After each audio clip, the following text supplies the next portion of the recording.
తీర్థయాత్రల channel ప్రేక్షకులకు నమస్కారం. మనందరి జీవితాల్లో ఎంతో సంతోషాన్ని తీసుకువస్తుంది ఉగాది. తెలుగు సంవత్సరం మొదలై వారి వారి జీవితంలో ఈ సంవత్సరం ఎలా ఉండబోతుందనే ఆసక్తితో అందరూ కూడా తమ ఇష్టదేవులను వేడుకుంటూ ఉంటారు. ఈ ఉగాది పర్వదినం రోజున మనము తెలిసి తెలియక చేసే కొన్ని తప్పుల వల్ల దోషాలు మనకు అంటుకుంటూ ఉంటాయి. ఈ తెలుగు నామ సంవత్సరం ఉగాది పర్వదినం రోజున మనం ఏ నియమనిష్టాలను పాటించాలి, ఎలా దేవుళ్ళను పూజించాలి, ఈ సంవత్సరం మొత్తం కూడా మన జీవితంలో సుఖ సంతోషాలు కలగాలి అంటే మనం ఏ రకంగా జీవించాలి అనేది గురువుగారు మనతో ఉన్నారు.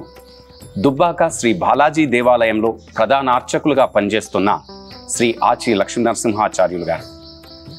ఇక్కడ ఈ దుబ్బాక శ్రీ వెంకటేశ్వర స్వామివారు బాలాజీగా కొలువుదీరి ఆ భక్తులందరినీ కూడా చల్లగా చూస్తూ ఉంటాడు. ఈ దేవాలయంలో ప్రధాన అర్చకులుగా పనిచేస్తూ భక్తుల గోత్రనామాల సహితంగా పూజలను అందిస్తున్న శ్రీ ఆచి లక్ష్మీనరసింహాచార్యులు గారి మాటల్లో ఈ ఉగాది నామ సంవత్సరం గురించి, అలాగే గడిచిన క్రోధినామ సంవత్సరంలో జరిగిన విశేషాలను, ఇప్పుడు వస్తున్న విశ్వావసు నామ సంవత్సరం గురించి కూడా గురువుగారి మాటల్లో తెలుసుకుందాం.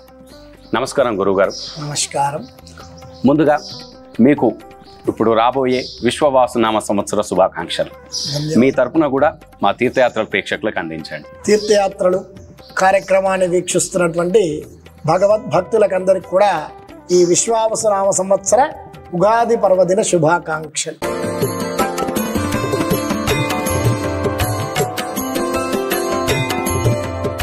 ముందుగా కళ్యాణాద్భుత గాత్రాయ కామితార్థ ప్రదాయినే శ్రీమద్ వెంకటనాథాయ శ్రీనివాసాయ మంగళం అంటారు. కలియుగ ప్రత్యక్ష దైవమైనటువంటి ఆ యొక్క వెంకటేశ్వర స్వామి మన యొక్క దుబ్బాక క్షేత్రంలో గత 4 సంవత్సరాల క్రితం స్వామి ఇక్కడికి రావాలని సంకల్పం చేత ఇక్కడికి వచ్చి స్వామి ప్రతిష్టాపన జరిపించుకోవడం జరిగింది. అందుకే కలికల్మషనాశాయ కామితార్థ ప్రదాయినే దుబ్బాకపుర నివాసాయ శ్రీనివాసాయ మంగళం. ఆ వెంకటేశ్వర స్వామి దుబ్బాకలో వెలిసినటువంటి కళ్యాణ వెంకటేశ్వర స్వామిని మనం కొలిచి పూజించి దర్శించుకున్నట్లయితే మన యొక్క కలి కల్మషాలు, కష్టాలు, బాధలన్నీ కూడా తొలగిపోతూ ఉంటాయి. కామితార్థ ప్రదాయిని, మనం కోరుకున్నటువంటి ఫలితాలన్నీ కూడా కలుగుతూ ఉంటాయి. అంతటి మహత్తరమైనటువంటి శక్తి కలిగినటువంటిది మన యొక్క దుబ్బాక క్షేత్రం. తెలంగాణ రాష్ట్రంలో చక్కగా స్వామి ఇక్కడికి వచ్చి స్థిరంగా మనందరి కొరకై ఇక్కడికి వచ్చి పూజలు అందుకుంటున్నాడు. అనేక మండలాల నుంచి, గ్రామాల నుంచి, జిల్లాల నుంచి వచ్చి భక్తులు స్వామిని కొలుస్తూ ఉన్నారు. అటువంటి ఆ యొక్క స్వామిని మనం పూజించుకోవడం వల్ల ఆ స్వామి మనల్ని పిలుచుకొని మన చేత స్వామి పూజలు అందించుకుంటూ ఉంటాడు. ఆ స్వామిని అందరూ కూడా పూజించి ధరించండి.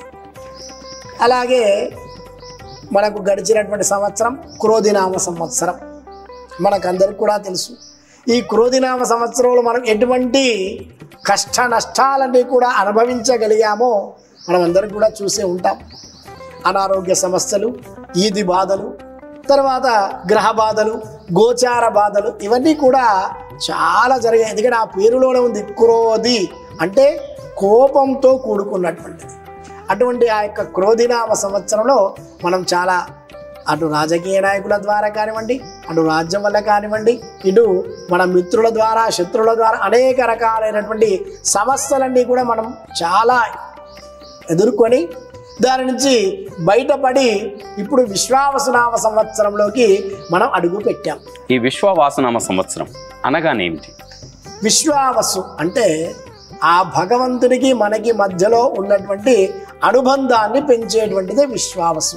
అంటే భగవంతుని మీద నమ్మకం కలిగింపచేసేటువంటిదే అని అంటూ ఉంటాం. అందుకే విశ్వం మనం అంటాం, ప్రపంచమంతా కూడా వ్యాపించినటువంటి యొక్క విశ్వం అయితే ఏదైతే ఉంటుందో అటువంటి దానికి సంబంధించినటువంటిదే ఈ యొక్క విశ్వావసునామ సంవత్సరము శుభ ఫలితాలను కలుగజేసేటువంటిదని ప్రతికూల అర్థం దానికి.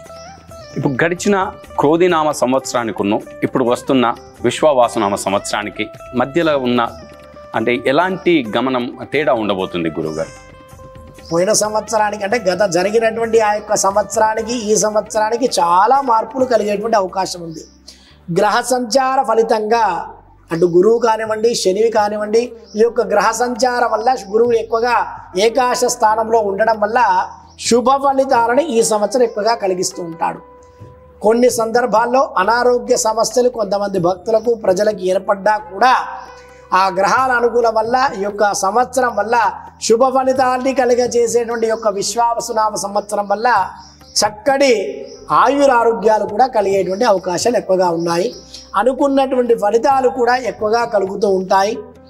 అటు రాజకీయ రంగంలో కానివ్వండి, ఇటు సినీ రంగంలో కానివ్వండి, మనం చేసేటువంటి వృత్తిరీత్యా ఉద్యోగాలలో కూడా చక్కటి ఫలితాన్ని ఇదివారి కంటే కూడా ఈ సంవత్సరం ఎక్కువగా మనకు కలిగేటువంటి అవకాశం ఉంది. ఈ విశ్వావాసు నామ సంవత్సరం అనగానే ఆ శ్రీకృష్ణుని భార్యలలో ఒకరి పేరు అని చెప్పి అంటే మన కొద్దిమంది పండితులు చెప్పగా విన్నాం. అది నిజమేనంటారు? ఈ విశ్వావసు అనేటువంటిది మన నారద మహాముని పూర్వకాలంలో ఒకసారి ఆ యొక్క విష్ణుమూర్తిని పరీక్ష చేద్దామని అనుకున్నాడు. స్వామి నిన్ను కొలవకుండా అన్ని నాకు అవుతాయి కదా అని చెప్పేసి అనుకున్నాడు. కానీ అనుకోకుండా అక్కడ ఉన్నటువంటి నదిలో స్నానం చేసి రావయ్యా అని చెప్పేసి ఆ విష్ణుమూర్తి చెప్పడం వల్ల ఆ నారద మహాముని సముద్రంలో స్నానం చేశాడు. చేసేసరికి తన యొక్క రూపమంతా కూడా పోయి స్త్రీ రూపం ఏర్పడింది ఆ యొక్క నారద మహామునికి. అలా ఏర్పడడం వల్ల అక్కడ ఉన్నటువంటి ఆ యొక్క రాజు తనని ఆ యొక్క స్త్రీని చూసి మోహించుకొని వివాహం చేసుకొని 60 మంది సంతానాన్ని కలిగింప చేసుకున్నారు. అలా 60 మంది సంతానం కూడా కలిగి ఆ సంతానం అంతా కూడా ఒక్కొక్కరుగా చనిపోయేటువంటి సమయంలో ఒకనాటి దినంలో మళ్ళా విష్ణుమూర్తి ప్రత్యక్షమయ్యాడు. అప్పుడు ఈ స్త్రీ ఆ విష్ణుమూర్తిని పూజించి అర్చించింది. అప్పుడు ఆ నారదుడు యొక్క స్త్రీ రూపం పోయి తన యొక్క పూర్వరూపం నారద మహాముని యొక్క రూపం వచ్చింది. అప్పుడు అడుగుతాడు, ఏమిటి స్వామి ఇలా పరీక్ష చేశారు అంటే, నా మీద విశ్వం అనేటువంటి లేకుండా నా మీద ఎటువంటి విశ్వాసాన్ని పెట్టకుండా నువ్వు చేసుకుంటాను అనుకున్నావి అన్ని పనులు, అటువంటిది అలా పెట్టకుండా ఎంతకాలం చూస్తావు అని చెప్పేసి అనుకున్నాను అనగానే అప్పుడు ఆ 60 మంది ఎవరైతే సంతానం ఉంటుందో ఆ సంతానం చనిపోయినటువంటి వాళ్ళందరూ కూడా బతికింపచేసి మనకు ఉన్నటువంటి యొక్క తెలుగు వత్సరాలలో ఈ 60 మందికి ఆ యొక్క 60 నామాలు పెట్టడం జరిగింది. అందులో ఆ భగవంతుని మీద భక్తి అనేటువంటి కలగడం కోసం మాత్రమే ఈ యొక్క విశ్వావసు నామ సంవత్సరం అనేటువంటిది ఏర్పడింది. దానిలో శ్రీకృష్ణ పరమాత్మ ఆయన తన యొక్క రామావతారంలో ఎంతోమంది కూడా ఆ యొక్క రామావతారం చూసి మోహించినారు. ఆ మోహించినప్పుడు నాకు ఏకపత్ని వ్రతుని నేను అని చెప్పేసి శ్రీకృష్ణావతారంలో అప్పుడు మీరందరూ కూడా గోపికలుగా ఉన్నప్పుడు నేను మిమ్మల్ని మోహించగలుగుతాను, మీరందరూ కూడా నాకు గోపికలుగా ఉండి నాకు ప్రేమ పాత్రులుగా ఉంటాను అని శ్రీకృష్ణ పరమాత్మ చెప్పడం వల్ల అక్కడ ఉన్నటువంటి గోపికలలో ఒక గోపిక యొక్క నామం యొక్క విశ్వావసు. అంటే ఆవిడ శ్రీకృష్ణ పరమాత్మకి, తర్వాత అతనంటే ఆవిడంటే కూడా స్వామికి, స్వామి అంటే కూడా ఆవిడకి ఎక్కువగా ప్రేమ కలిగి ఉన్నది కాబట్టి ఆమె యొక్క పేరు అని చెప్పేసి కొన్ని పుస్తకాలలో మాత్రం మనం చదవడం జరిగింది. గురువుగారు, ముఖ్యంగా ఈ తెలుగు నామ సంవత్సరం ఉగాది పర్వదినం రోజున భక్తులందరూ కూడా ఎంతో చక్కగా తమ ఇళ్లలో అంటే ఇళ్ళనన్నింటినీ కూడా శుభ్రం చేసుకొని చాలా చక్కగా శుభ్రమైన బట్టలు ధరించి ఇష్టదేవులను వేడుకుంటూ ఉంటారు. కొద్దిమంది మాత్రం అంటే తెలిసి తెలియక చేసే పొరపాట్ల వల్ల ఈ ఉగాది పర్వదినం రోజున చేసే అలాంటి దోషాలు ఏమైనా అంటే వాళ్ళకు అలాంటి దోషాలు ఏమైనా తగులుతాయా?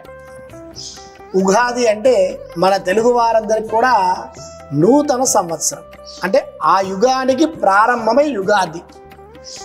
ఆ రోజు నుంచి మన యొక్క చాంద్రమాన సౌరమాన ప్రకారంగా మనకి ఈ యొక్క గ్రహస్థితులన్నీ కూడా మనకి ఏర్పడుతూ ఉంటాయి.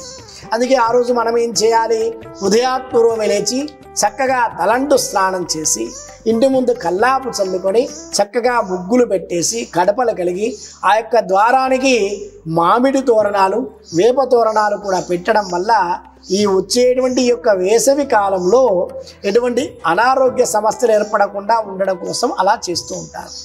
ఆ రోజు షడ్రసోపేతమైనటువంటి ఆ యొక్క ఉగాది పచ్చడిని అంటే 6 రుచులతో కూడుకున్నటువంటి ఆ యొక్క పచ్చడి చక్కగా తయారు చేసి అప్పుడే చిగురించినటువంటి ఆ యొక్క వేప పువ్వు, మామిడి ఆకులు, మామిడి కాయలు, తర్వాత చక్కగా పండినటువంటి ఆ యొక్క చింతపండు, కొత్త చింతపండు, తర్వాత ఆ యొక్క బెల్లము, లవణము, మిరియాల పొడి, మిర్చిగా కలుపుకొని ఇవన్నీ కూడా షడ్రుచులతో కూడుకున్నటువంటి ఆ యొక్క ఉగాది పచ్చడిని మనం సేవించడం వల్ల మనకి ఆ యొక్క 6 రుచులు మన శరీరంలోకి పోయి ఆయురారోగ్యాలు కలుగుతూ ఉంటాయి. ఆ రోజు నాడు మధ్య మాంసాలు అనేటువంటివి ముట్టకూడదు. భక్తులు చేయకూడని పనులు ఇవి భక్తులు చేయకూడదు. ఎటువంటివి? మధ్య మాంసాలు స్వీకరించకూడదు, అబద్ధములు ఆడరాదు, ఇతరులను నిందించకూడదు, చెడు పనులు చేయకూడదు. ఇవి చేయకుండా ఉంటే వారు చక్కగా ఉంటారు. ఆ రోజు దైవ దర్శనం చేసుకోవడం వల్ల మంచి ఫలితాలు కలుగుతూ ఉంటాయి. ఈ విశ్వావసునామ సంవత్సరంలో విద్యార్థులకు ఎలా ఉండబోతుంది గురుగారు? విద్యార్థులకి ఈ సంవత్సరం అంతా కూడా చక్కటి ఫలితాలే కలుగుతూ ఉంటాయి. మధ్యార్థంలో కొద్దిగా ఇబ్బందులు ఏర్పడినా అసలు పరీక్షల సమయంలో వాళ్ళకి గ్రహాలు అనుకూలంగా ఉండడం వల్ల ఈ సంవత్సరం విద్యార్థులు ముందడికి వెళ్ళే అవకాశం ఎక్కువగా ఉంటుంది. ఈ జాతక చక్రం అనేది గురుగారు ఏ వయసు వారి నుంచి ఈ రాశుల ప్రభావం ఉంటుంది? 11 సంవత్సరముల నుంచి ఈ యొక్క గ్రహస్థితులు అనేటువంటి మన మీద ప్రభావం చూపిస్తూ ఉంటాయి. ప్రతి ఒక్క వ్యక్తి 11 సంవత్సరాలు దాటిన తర్వాత అప్పటి వరకు కూడా ఏంటంటే వాటి కొన్ని బాలారిష్ట దోషములు అని కూడా అంటూ ఉంటారు. అంటే వాళ్ళకు ఉండేటువంటి చిన్న చిన్న సమస్యలు, ఆ యొక్క శాంతులు ఇవన్నీ పెట్టుకోవడం వల్ల జరుగుతుంటాయి. కానీ 11 సంవత్సరాలు కలిగినాయి అంటే అక్కడి నుండి వారి యొక్క దశ అనేటువంటిది కూడా మారిపోతూ ఉంటుంది, వారి యొక్క రూపం కూడా మారిపోతూ ఉంటుంది, వారి యొక్క చేతిలో ఉన్న రేఖలు కూడా మారిపోతూ ఉంటాయి. ఆ రకంగా వారి యొక్క గ్రహాల ప్రభావం అనేటువంటిది వారి మీద చూపించేటువంటి అవకాశం ఎక్కువగా ఉంటుంది. ఈ ఉగాది నామ సంవత్సరం రోజు ఎలాంటి దుస్తులను ధరించాలి భక్తులందరూ కూడా? అందరూ కూడా ఉగాది రోజు నాడు శ్వేత వస్త్రం కలిగినటువంటి వస్త్రాలు ధరించడం వల్ల నీలి రంగు కాకుండా ఇతరత్ర ఏది ధరించినా కూడా అంటే ఒక నలుపు నీలి రంగు తప్పించి మిగతా ఏ రకమైనటువంటి దుస్తులు ధరించినా అందులో శ్వేత వస్త్రం ధరించడం ఇంకా చాలా శుభ ఫలితం కలుగుతూ ఉంటుంది. హరిద్రవర్ణం అంటే పసుపు రంగు ధరించడం వల్ల కూడా మంచి ఫలితాలు కలుగుతూనే ఉంటాయి. నీలివర్ణం ఎందుకు ధరించకూడదు? మనకి శనితో కూడుకున్నటువంటిది యొక్క నీలవర్ణం కాబట్టి, శనికి ప్రీతికరమైనటువంటిది నీలివర్ణం కాబట్టి అది ధరించడం వల్ల శని ప్రభావం అనేటువంటిది మన మీద ఎక్కువగా చూపిస్తూ ఉంటుంది. అందుకోసమని ఆ నీలి రంగు ధరించకుండా ఆ రోజు శ్వేత వస్త్రం ధరిస్తే చల్లగా, సౌభాగ్యంగా, సంతోషంగా ఉంటారు. గురుగారు, ఇంకా ఈ విశ్వావసునామ సంవత్సరంలో ఎలాంటి మార్పులు చూడబోతాం? ఈ సంవత్సరం గత సంవత్సరానికంటే కూడా మంచి ఫలితాలు కలుగుతూనే ఉంటాయి. ఈ సంవత్సరం విద్యార్థులలో కానివ్వండి, ఉద్యోగస్తుల్లో కానివ్వండి చక్కటి ఫలితాలు కలుగుతూ ఉంటాయి. వాళ్ళు ఆశించినటువంటి ఫలితాలు కూడా కలుగుతూ ఉంటాయి. ఏదో 2-3 రాశులకు తప్పించి మిగతా వారందరికీ కూడా మంచి ఫలితాలే ఈ సంవత్సరం కలుగుతూ ఉంటాయి. మనం అనుకున్న దానికంటే కూడా మంచి ఫలితాలు ఈ సంవత్సరం మనకందరికి కూడా వస్తాయి. వర్షాలు కూడా కొన్ని సందర్భాల్లో అకారణంగా పడ్డా, కొన్ని పంటలు నష్టపోయినా మిగతా ఎరుపు ధాన్యాలు కలిగినటువంటి ఆ ధాన్యాలైతే చక్కగా పండి మనకు అనుకూలంగా ఉండేటువంటి అవకాశం ఉంది. మహిళలకు పురుషులకు ఒకే రకంగా ఉంటుందా ఈ రాశి చక్రం అనేది? రాశులన్నీ కూడా అందరికీ ఒకే రకంగా ఉంటుంది. స్త్రీలైనా పురుషులైనా ఆ గ్రహ ప్రభావం అనేటువంటి మానవులు అనేటువంటి వారందరికీ కూడా ఒకే రకంగా ఉంటుంది. దాని ప్రభావం వారి యొక్క స్థానాలను బట్టి, ఆ నక్షత్రాలను బట్టి అవి ఏర్పడుతూ ఉంటాయి. మనకి ఆ స్థితిగతులు అనేవి ఏర్పడుతూ ఉంటాయి. చాలా చక్కగా వివరించారు గురుగారు. ఈ విశ్వావసునామ సంవత్సరం అందరికీ చాలా మంచి జరగాలని కోరుకుంటూ నమస్కారం గురుగారు. జై శ్రీమన్నారాయణ. అందరికీ విశ్వావసునామ సంవత్సర శుభాకాంక్షలు. ఆయురారోగ్య ఐశ్వర్యాభివృద్ధిరస్తు. వెంకటేశ్వర కృపా కటాక్ష సిద్ధిరస్తు. శుభం.